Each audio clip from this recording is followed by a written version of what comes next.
Soy Elena. Tengo 28 años y estoy parada frente a un hombre que conozco desde que era niña, el señor Mendoza, el abogado de mi abuela. Estoy suplicando. Por favor, señor Mendoza, dije, mi voz apenas un susurro en su opulenta oficina con paneles de roble. Usted sabe que la abuela Beatriz no estaba en sus cabales la semana pasada. Estaba bajo cuidados paliativos, apenas podía abrir los ojos. ¿Cómo pudo firmar un nuevo testamento? El señor Mendoza se aclaró la garganta, reajustando meticulosamente sus gemelos de oro. Evitó mi mirada, concentrándose en una mancha imaginaria en su escritorio de caoba. La señora de la Vega tuvo un momento de claridad, Elena. Fue todo presenciado y es completamente legal. Ahora, si me permite. ¿Un momento de claridad? Estallé, mi dolor convirtiéndose en rabia. Yo estuve allí, yo la sostuve, apenas podía respirar, y mucho menos leer un documento legal. Silencio, niña, deja que el hombre hable. La voz de mi tía Raquel cortó el aire. Ella estaba sentada en un lujoso sofá de cuero, luciendo aburrida. Llevaba un vestido negro de diseñador que costaba más que mi matrícula universitaria, pero lo usaba como si fuera un uniforme de luto. A su lado, mi tío Hugo revisaba su teléfono, con una sonrisa disimulada. No habían visitado a la abuela Beatriz ni una sola vez en los últimos 3 años, ni cuando tuvo el derrame, ni cuando olvidó sus nombres. Pero yo sí. Yo estuve allí. Dejé la universidad, mi vida entera, hace 10 años para mudarme a la mansión y convertirme en la cuidadora de tiempo completo de mi abuela. Yo era sus manos, sus pies y su memoria. Yo le di sus medicinas, yo la bañé, yo le leí sus libros favoritos hasta que se durmió. Yo fui la única persona que sostuvo su mano huesuda cuando dio su último suspiro hace apenas 3 días. Y ahora, estos buitres, estaban aquí para reclamar su premio. Yo conocía el testamento original. La abuela me lo había mostrado años atrás, en un día lúcido. Decía que la mansión y la mayor parte de su fortuna serían para mí. El cuidado es la moneda más valiosa, Elena. Y tú has pagado con tu juventud. Mis hijos recibirán un fideicomiso simbólico, solo para que aprendan el valor del dinero que nunca ganaron. Pero el señor Mendoza sostenía un documento diferente. Un documento fraudulento firmado con una X temblorosa. Mendoza continuó, leyendo monótonamente. A mis amados hijos, Raquel y Hugo, les dejo la totalidad de mis bienes. Esto incluye, pero no se limita a, la mansión de la Esperanza, la cartera de acciones completa, valorada en aproximadamente $30 millones, y todos los contenidos, arte y joyas dentro de la propiedad para ser divididos en partes iguales. Mi tío Hugo dejó escapar un suspiro teatral de alivio, guardando su teléfono. Mi tía Raquel sonrió. Una sonrisa lenta, triunfante y venenosa, que no hizo ningún esfuerzo por ocultar. Mi pecho se sentía como si estuviera siendo aplastado, no podía respirar. ¿30 millones? Pero, ¿y yo? ¿Qué hay de mí? ¿10 años de mi vida? El señor Mendoza pasó la página, casi como si se hubiera olvidado. Ah, sí, queda un punto. Se ajustó las gafas. A mi nieta Elena, por su compañía, le dejo mi colección completa de novelas románticas de bolsillo y mis mejores deseos para su futuro. La habitación quedó en un silencio sepulcral. ¿Novelas de bolsillo? La risa de mi tía Raquel fue como el quiebre de un vidrio. Fue un sonido agudo y éfio. ¿Qué esperabas, Elena? ¿Un cheque de pago por limpiar a una anciana? Cuidaste a una mujer senil durante 10 años. Ese fue tu trabajo. Y ahora, estás despedida. Me levanté, las lágrimas nublando mi visión, todo el cuerpo temblando. Esto es un fraude, ustedes lo saben. Ella no podía firmar nada. Ustedes la engañaron, la amaba. ¿Amor?, se burló mi tía, levantándose también. Su perfume caro, Poison de Dior, llenó el aire haciéndome sentir náuseas. Era su verdadera familia. Susurré, la traición apuñalándome en el pecho tan dolorosamente que me doblé ligeramente. Eras la sirvienta, espetó Hugo, envalentonado por su nueva riqueza, levantándose para pararse al lado de su hermana. Una sirvienta glorificada. Señor Mendoza, tiene que hacer algo, le supliqué, volviéndome hacia el abogado. Usted la conocía, usted sabe que esto está mal. El abogado me miró por primera vez, sus ojos grises y vacíos de toda simpatía. Mi trabajo es ejecutar la última voluntad de mi cliente, señorita, y lo he hecho. La reunión ha terminado. Raquel caminó hacia mí. No me empujó, fue peor. Puso su mano fría sobre mi hombro, sus uñas rojas clavándose ligeramente. Vamos, querida, te acompañaré a la puerta. Me guió fuera de la oficina, como si yo fuera una niña tonta. Cuando llegamos al pasillo alfombrado, su agarre se convirtió en un empujón. La casa ahora es mía, Elena. Tienes exactamente 6 horas para sacar tus cosas, y estoy siendo generosa.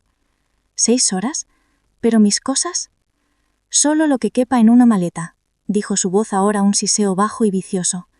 Todo lo demás, cada silla, cada lámpara, cada libro que tocaste, pertenece a la propiedad, pertenece a mí, y habrá guardias de seguridad en la puerta para revisar tu equipaje. Pero... ¿no tengo a dónde ir?, dije, el pánico apoderándome. Mis padres murieron hace años, la abuela era todo lo que tenía, no tenía ahorros, mi salario era la comida y el techo sobre mi cabeza. Mi tía Raquel se arregló su collar de perlas. Me miró de arriba abajo, a mis zapatos gastados y mi traje negro barato que había usado en el funeral. Luego sonrió. Pronunció las palabras que quemarían en mi memoria para siempre. Ahora eres huérfana y pobre, dijo, saboreando cada sílaba. Bienvenida al mundo real, Elena, y no te vea cerca de mi casa otra vez. La pesada puerta de roble de la oficina de Mendoza se cerró en mi cara con un clic suave y definitivo. ¿Alguna vez has sido traicionado por las mismas personas a las que deberías poder llamar familia? ¿Alguna vez te han quitado todo dejándote sin nada más que el dolor? Si es así, presiona el botón de suscribirse y dale a me gusta. Porque mi tía Raquel y mi tío Hugo cometieron un error fatal. Se olvidaron del jardín, y se olvidaron de que mi abuela Beatriz era mucho más inteligente que ellos. Se olvidaron del diario secreto que ella me hizo prometer que protegiera, y estaban a punto de descubrir que 30 millones de dólares no eran nada comparados con el verdadero valor de la fortuna de mi abuela. Las 6 horas pasaron como una sentencia de muerte. El taxi de regreso a La Esperanza fue el viaje más largo de mi vida. Cuando llegué, ya había 2 hombres corpulentos en trajes negros baratos en la puerta principal. No eran el personal habitual del hospital, eran matones. La señora Raquel dijo que usted vendría, dijo uno de ellos sin ni siquiera mirarme. Una maleta. 6 horas. Registraremos la maleta a la salida. Subí a las escaleras. Cada escalón de mármol frío bajo mis pies se sintió extraño, como si ya no fuera mi home.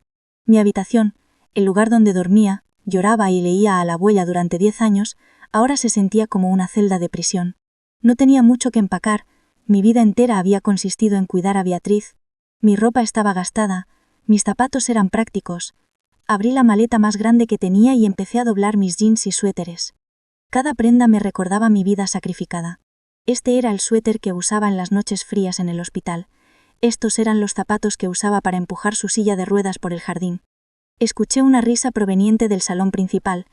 Mi tío Hugo ya estaba al teléfono gritando alegremente. «Claro que es real. El jet, quiero el modelo más nuevo. Y dile a la Marina que empiecen a trabajar en el yate».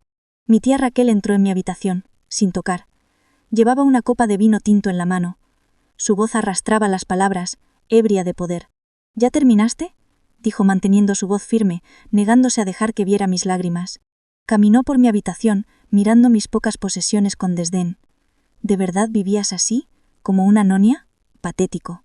Se acercó y, para mi horror, abrió mi maleta. Empezó a hurgar en mis cosas con sus dedos fríos y enjollados, derramando una gota de vino tinto en mi suéter favorito. «¿Qué es esto?», sacó el pequeño joyero de madera, que la abuela me había regalado en mi 16º cumpleaños. «La abuela me lo dio. Es mío». La abrió, esperando encontrar diamantes. Dentro solo había un mechón de mi pelo de bebé y una flor seca que había recogido con mi abuela hace muchos años. Sopló con desaprecio. «Patético. Quédatelo. No vale nada». Cerró de un golpe la maleta. «El tiempo corre, Elena. Tienes 1 hora». Salió de la habitación, pero dejó la puerta abierta, una última muestra de falta de respeto. Terminé de empacar. El reloj de pie en el gran salón dio las 6. Era la hora. Bajé la maleta. Los 2 guardias me esperaban en la puerta. Pusieron mi maleta en una mesa improvisada y, para mi total humillación, la abrieron enfrente de mi tío Hugo. Sacaron mi ropa interior, mis artículos de aseo, mi ropa vieja. «Está limpia», dijo uno de los guardias. «Bien», dijo Hugo, sin levantar la vista del teléfono. «Ahora, lárgate». Fui expulsada por la puerta principal, la misma puerta por la que había entrado 10 años antes, llena de amor y dispuesta a ayudar. Caminé por el largo camino de grava, la maleta golpeando mi pierna con cada paso. El sol se estaba poniendo, tiñendo el cielo de un naranja y púrpura enfermizo. Cuando llegué a los enormes portones de hierro forjado, estos se cerraron detrás de mí con un chirrido metálico y un golpe sordo y definitivo. Estaba en la calle, sola, huérfana y pobre. No tenía coche. No tenía a nadie a quien llamar. La mansión estaba en las afueras de la ciudad.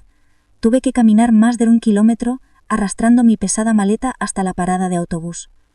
Mientras esperaba en el banco metálico frío, los coches de lujo pasaban a toda velocidad, salpicándome de agua sucia. Me sentía invisible.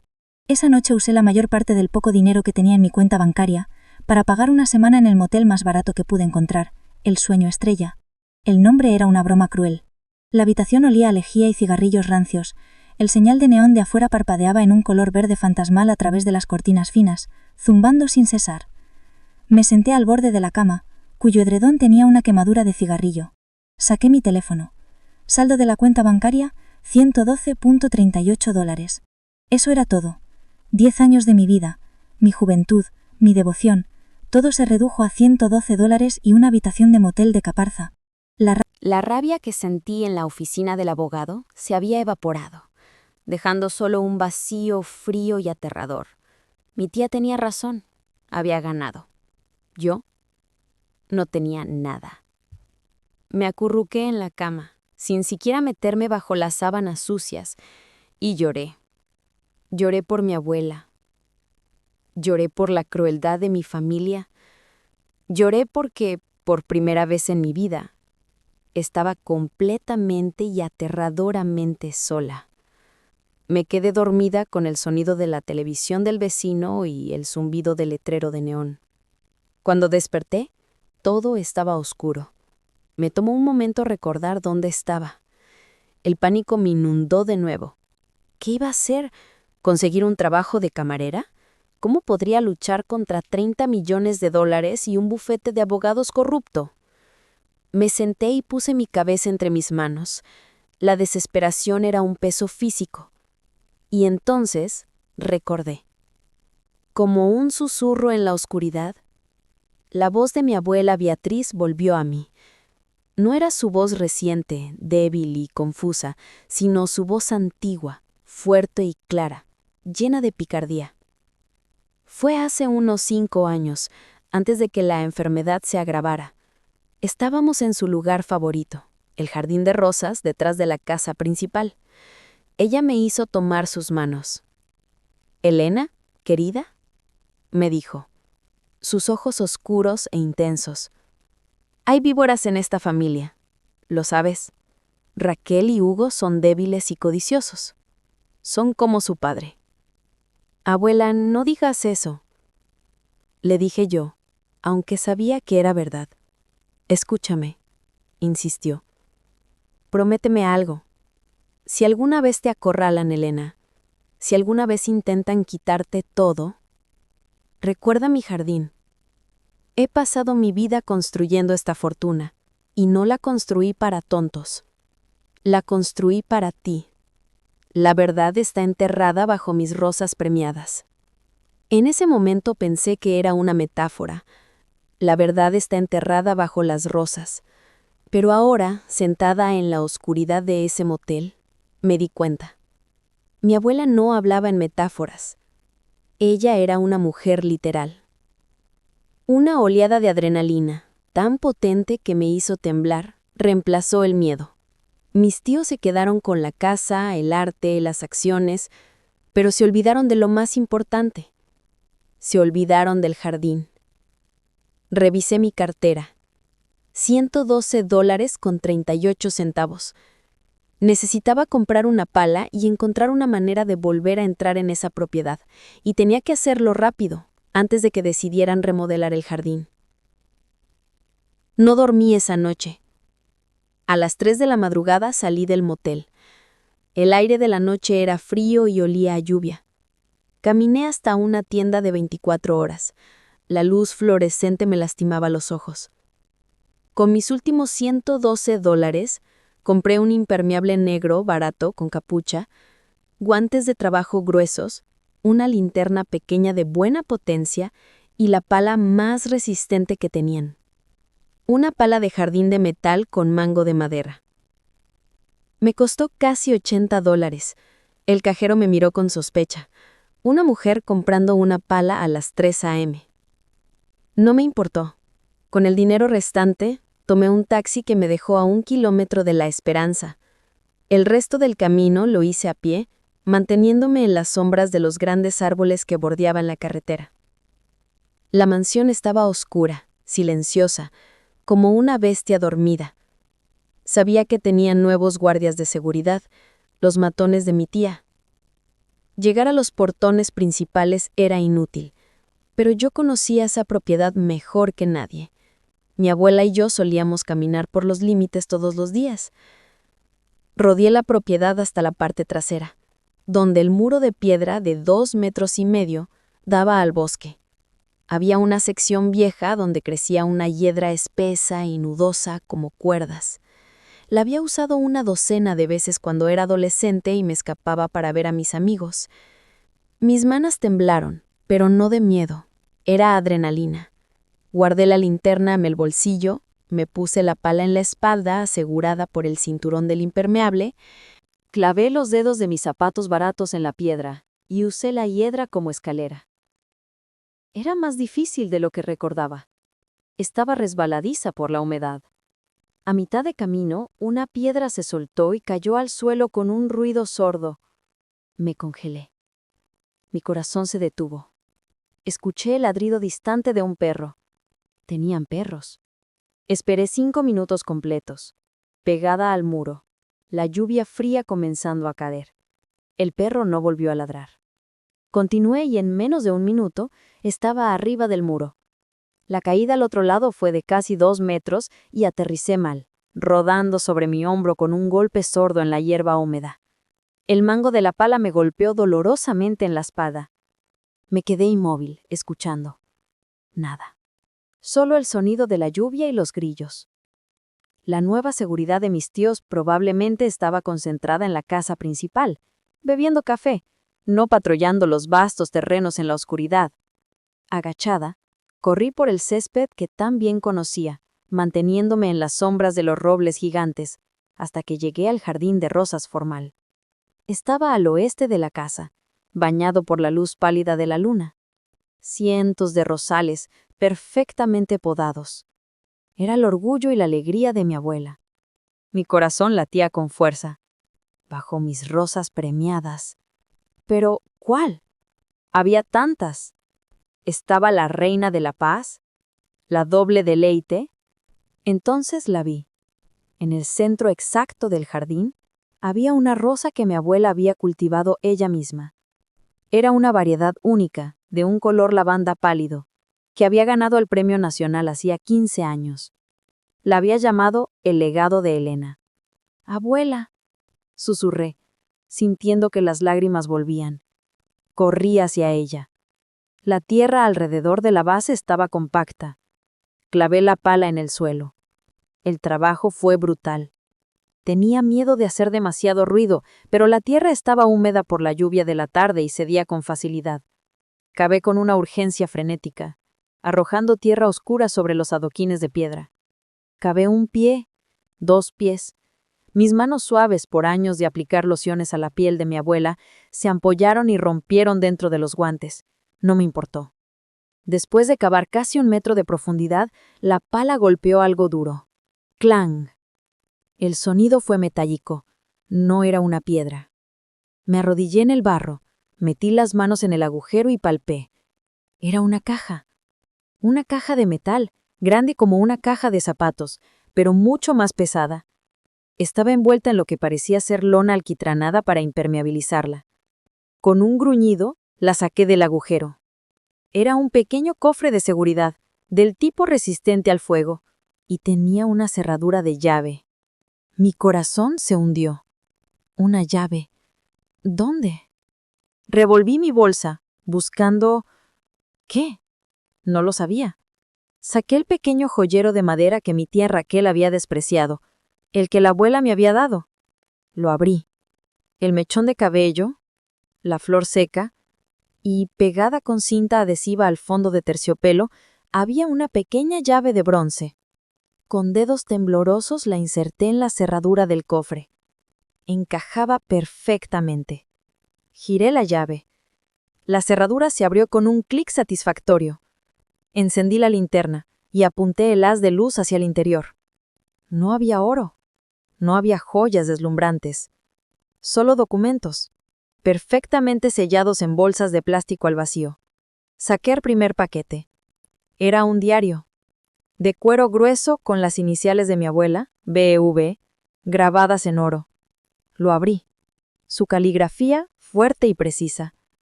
14 de marzo. Raquel y Hugo vinieron a visitarme hoy.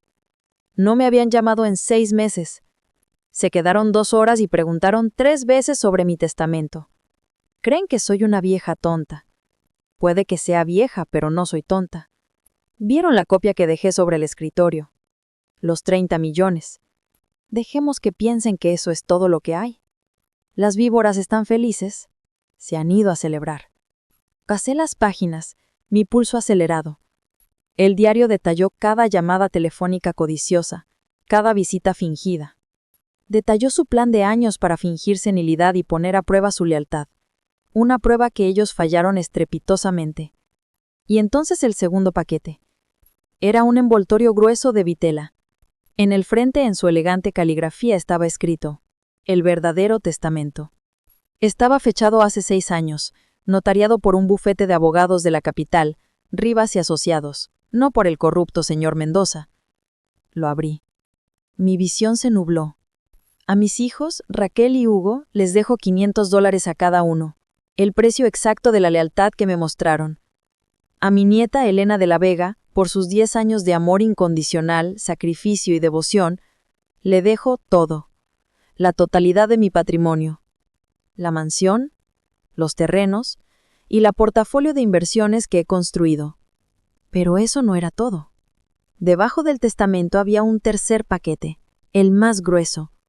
No eran acciones de 30 millones, eran certificados de acciones de empresas de tecnología que yo ni siquiera conocía. Empresas de biotecnología, startups de inteligencia artificial, había escrituras de propiedades en Zúrich, Londres y Tokio.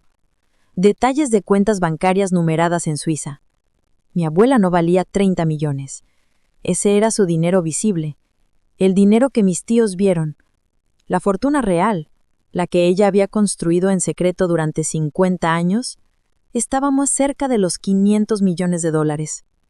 Al fondo de la caja, había una sola carta dirigida a mí. Mi querida Elena.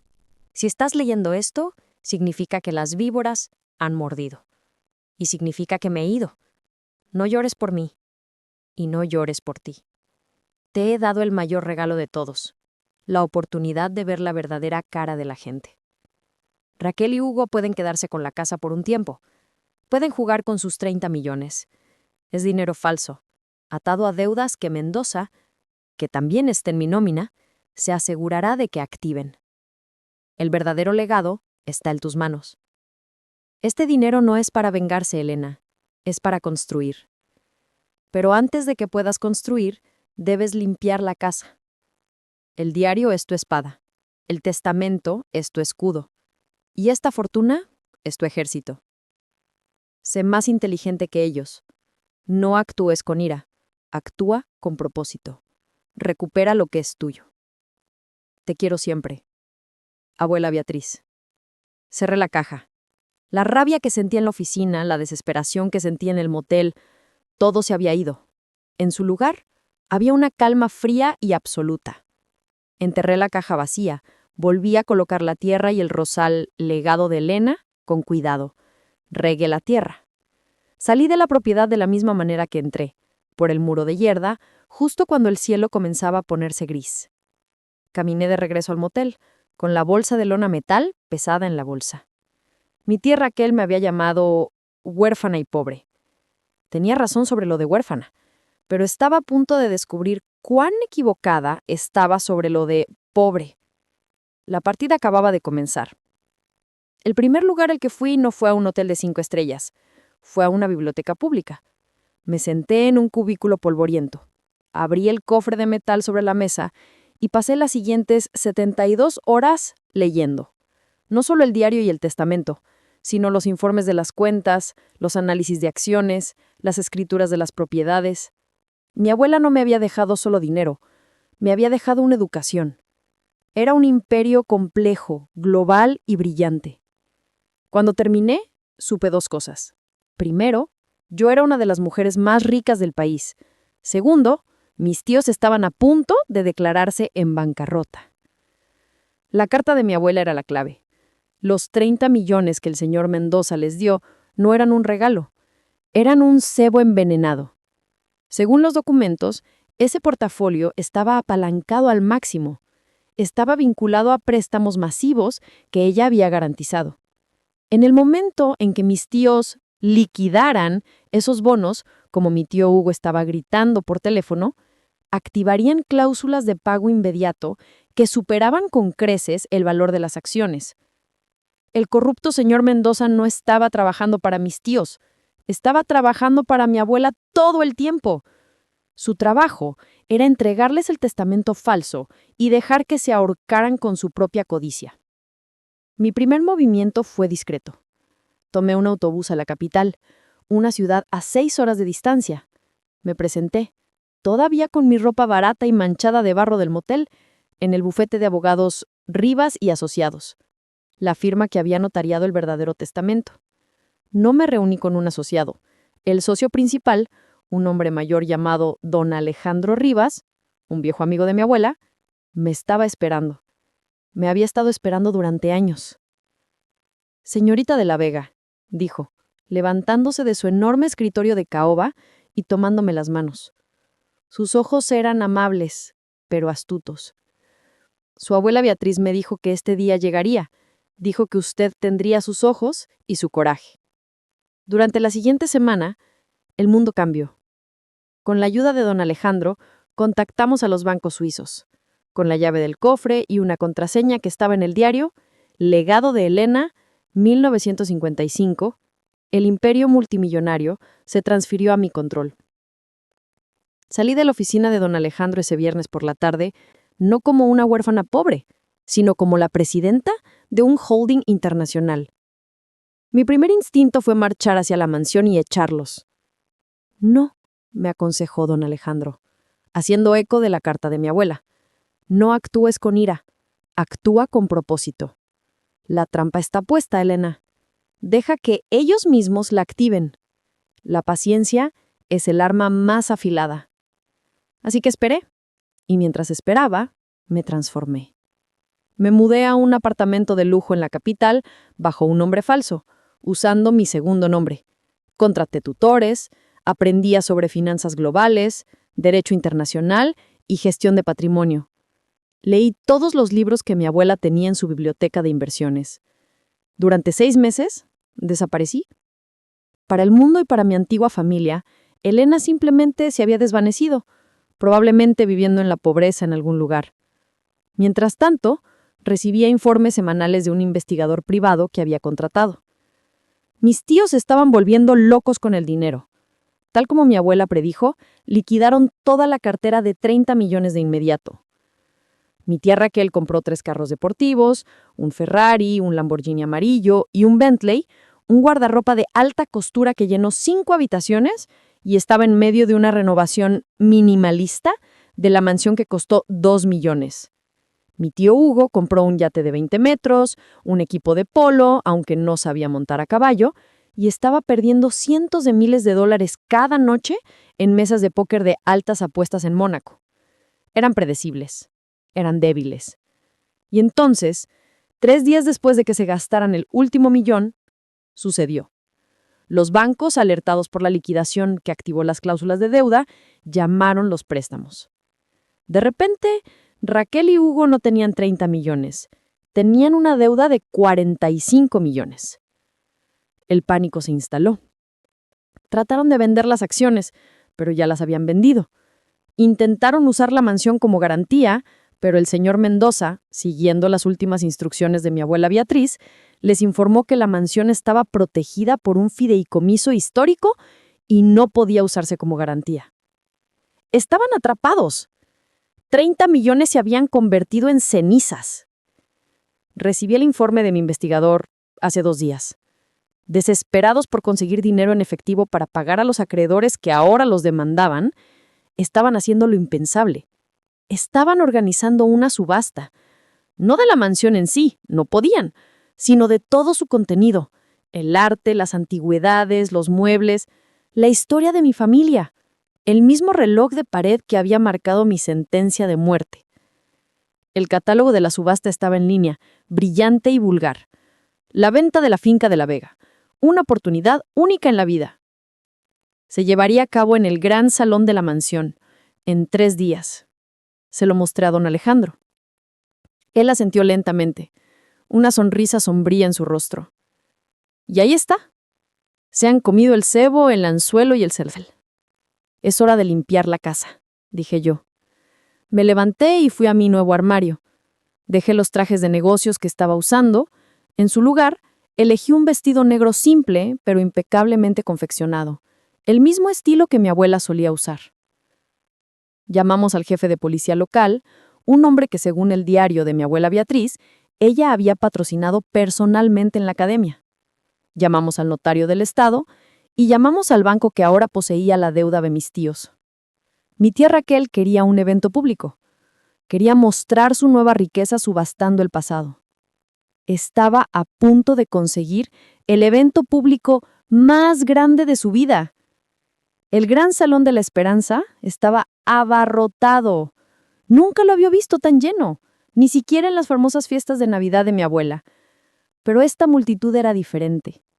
No eran amigos, eran buitres, coleccionistas de arte, comerciantes de antigüedades y la élite social de la ciudad, todos en remolino, con catálogos en mano, listos para picotear los huesos de la finca de La Vega. Mi tía Raquel y mi tío Hugo estaban en un pequeño estrado cerca del subastador, actuando como los anfitriones enlutados. Era una actuación patética.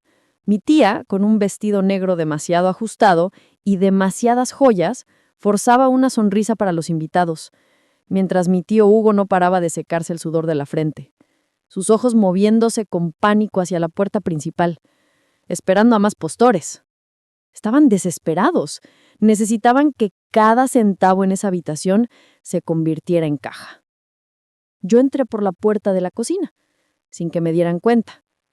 Me quedé en la parte de atrás del salón, oculta por una columna, y observé. ¡El siguiente lote!, gritó el subastador, un hombre llamativo con una corbata de moño roja. ¡El magnífico reloj de pie del siglo XVIII de la entrada principal! ¡Una pieza impecable! Comenzaremos la puja en $20,000. Era el reloj que había contado las horas de mi vida.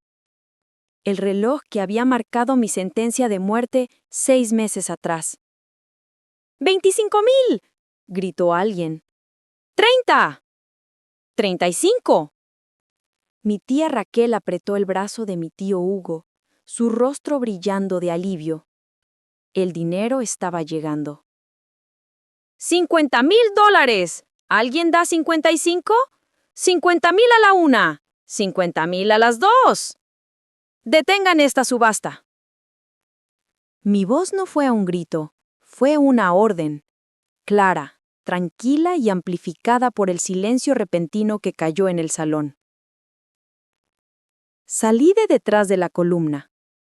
Caminé lentamente por el pasillo central que la multitud había creado para mí. El único sonido eran mis propios pasos sobre el mármol. 100 cabezas se giraron. Escuché jadeos. Escuché susurros. ¿Es Elena? ¿La nieta? El rostro de mi tío Hugo se puso pálido como el de un muerto. El rostro de mi tía Raquel se contorsionó en una máscara de pura rabia. ¿Tú? Siseó, su voz temblando. ¿Cómo te atreves a mostrar tu cara aquí? ¡Seguridad! ¡Seguridad! ¡Saquen a esta indigente de mi casa! 2 de los mismos guardias de seguridad que me habían echado 6 meses antes comenzaron a moverse hacia mí. Yo no haría eso si fuera ustedes, dije con calma. Los guardias dudaron, mirando a la multitud ahora silenciosa y observadora. «Les pago para que obedezcan mis órdenes», gritó mi tía.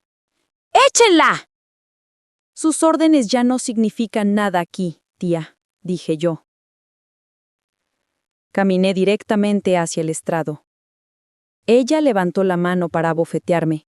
pero yo agarré su muñeca en el aire. La fuerza de mi agarre la sorprendió. Sus ojos se abrieron con miedo. Se acabó el juego, Raquel. Espeté. «¡Esta subasta es legal!», chilló el señor Mendoza, interviniendo.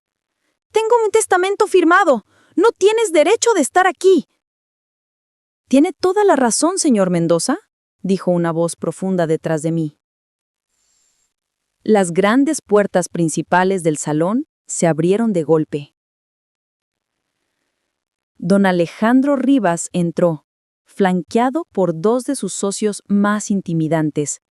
Detrás de él caminaba un hombre de aspecto severo con un maletín, y detrás de él, el jefe de policía, uniforme completo, acompañado por dos de sus oficiales. La sala entera contuvo el aliento. Don Alejandro caminó hacia el estrado, sus zapatos caros haciendo eco en el suelo. Se paró junto a mí. «Señor Mendoza», dijo don Alejandro, su voz resonando con autoridad. «Mi nombre es Alejandro Rivas. Represento a la verdadera heredera y propietaria de esta finca, la señorita Elena de la Vega». «¡Eso es una mentira!», gritó Hugo, aunque retrocedía. «¿Lo es?», preguntó don Alejandro, «porque tengo aquí el testamento legal, final y notariado de Beatriz de la Vega, fechado hace 6 años, un documento que nombra a Elena de la Vega como la única y exclusiva heredera de la totalidad de su patrimonio. Un patrimonio que, por cierto, no es de 30 millones, sino de más de 500. Un jadeo colectivo recorrió la sala. «¡Fraude!», gritó Mendoza, desesperado. «¡Ese testamento es falso!». «El testamento falso», continuó don Alejandro, «es el que usted presentó, fechado una semana antes de la muerte de la señora de la Vega, cuando ella estaba bajo sedación paliativa. Una falsificación bastante torpe, por cierto». «¡No puedes probarlo!», gritó Raquel. «Oh, pero podemos», dije yo, hablando por primera vez. Saqué el diario de cuero de mi bolso. El diario personal de mi abuela. Detalla cada visita que hicieron, cada llamada codiciosa y su plan maestro para entregarles un testamento falso para que pudieran... En ese momento el hombre de aspecto severo con el maletín dio un paso adelante. «Permítame, señorita de la Vega. Soy Arturo Jiménez, del Banco Nacional. Estamos aquí para informar a Raquel y Hugo de la Vega que debido a la liquidación no autorizada de la cartera de inversiones de la Vega, han activado cláusulas de deuda por un total de $45 millones con vencimiento inmediato». «¿Deuda?», tartamudeó Hugo. «¡Ese dinero era nuestro!». «Ese dinero era una trampa, tío, y ustedes cayeron en ella». «No importa», gritó Raquel, con los ojos desorbitados. «Venderemos la casa. Pagaremos». «Me temo que no», dijo el banquero. «La casa no les pertenece, ni tampoco el contenido. Esta subasta es ilegal». El subastador dejó caer su martillo, que golpeó a la actriz con un golpe sordo. Fue entonces que el jefe de policía subió los escalones. Se paró frente a mis tíos. «Raquel de la Vega, Hugo de la Vega, señor Mendoza, están arrestados por conspiración para cometer fraude, falsificación de un documento legal y robo». «¡No!», gritó Raquel, luchando mientras los oficiales le ponían las esposas. Se tornó al señor Mendoza. «¡Tú! Se suponía que debías arreglar esto. Te pagamos una fortuna». El señor Mendoza, mientras le ponían sus propias esposas, nos miró a mí y a don Alejandro. Y entonces, para mi sorpresa, sonrió. Una sonrisa cansada.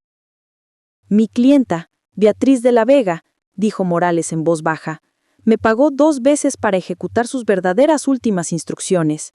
Y ella fue muy clara. Deja que se cuelguen solos». La comprensión golpeó a mi tía como una bofetada física. El abogado no había sido su cómplice, había sido el instrumento de la venganza de mi abuela. Los tres fueron sacados del salón, gritando e insultando, frente a la misma multitud que habían invitado a presenciar su gloria. Las cámaras de teléfonos móviles parpadeaban, capturando cada segundo humillante. Don Alejandro Rivas se dirigió al atril del subastador. «Damas y caballeros», anunció a la multitud atónita, «esta subasta ha terminado. En nombre de la verdadera propietaria, la señorita Elena de la Vega, me gustaría agradecerles por venir.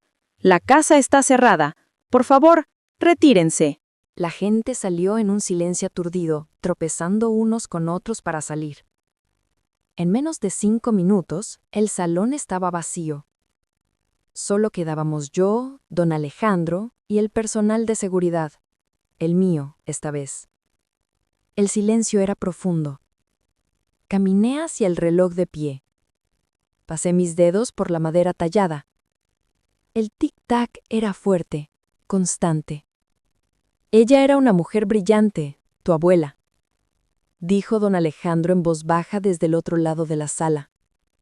«Sí», dije yo mirando mi reflejo en el cristal del reloj. Lo era. «¿Y ahora qué, señorita de la Vega? Eres dueña de todo esto. Y de mucho más». Me giré, mirando el salón lleno de muebles desordenados y sillas de subasta vacías. «Ahora», dije, «limpiamos la casa».